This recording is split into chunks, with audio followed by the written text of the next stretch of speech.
बेलपत्र के वृक्ष के नीचे साधना करना प्रारंभ कर। जैसे ही माँ लक्ष्मी ने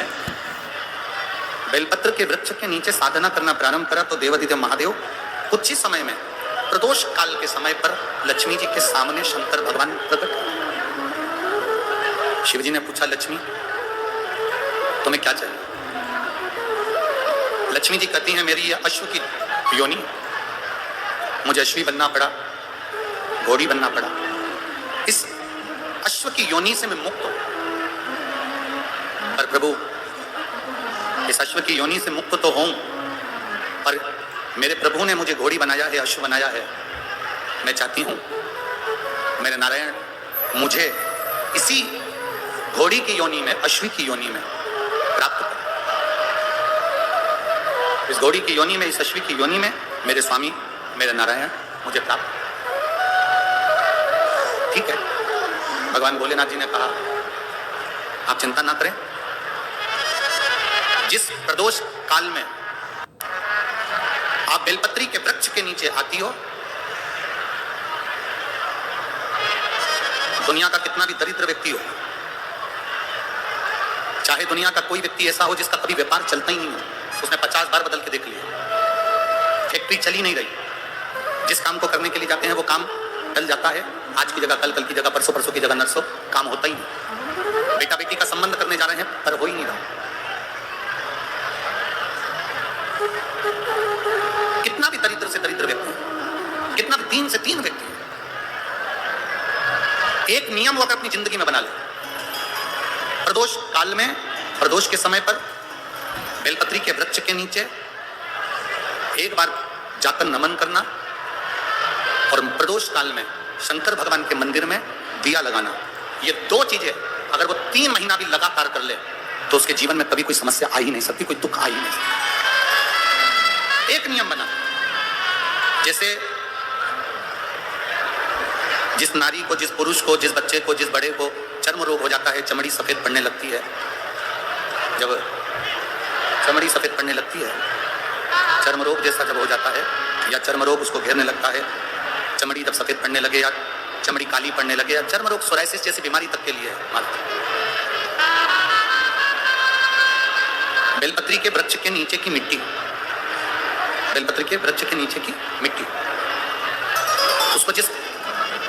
पात्र के अंदर शिवलिंग बनाने के लिए हम गलाएं, जिस पात्र के अंदर हम शिवलिंग बनाने के लिए उसको गलाएं,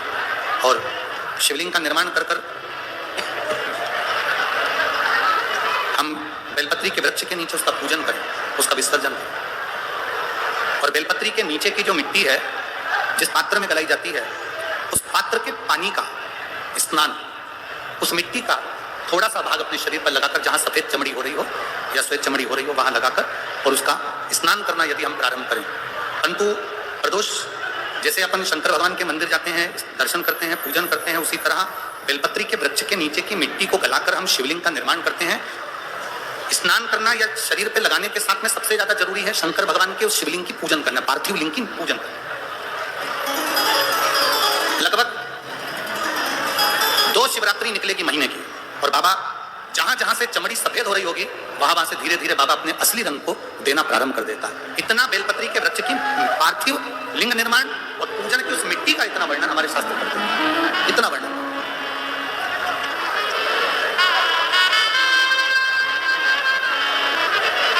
शिव कथा कर,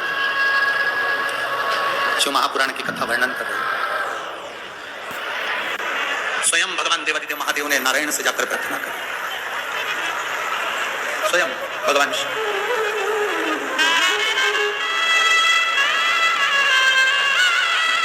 शंभु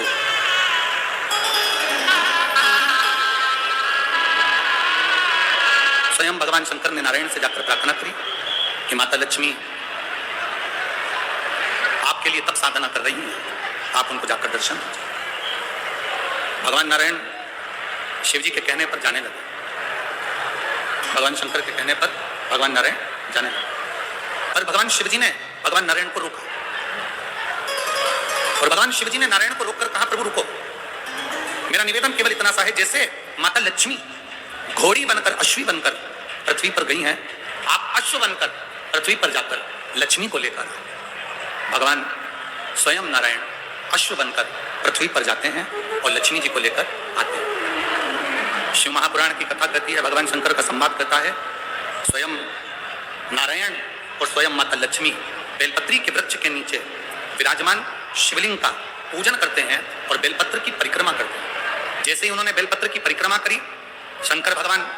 वहां सम्मुख में जब आते हैं तो नारायण और लक्ष्मी जी भी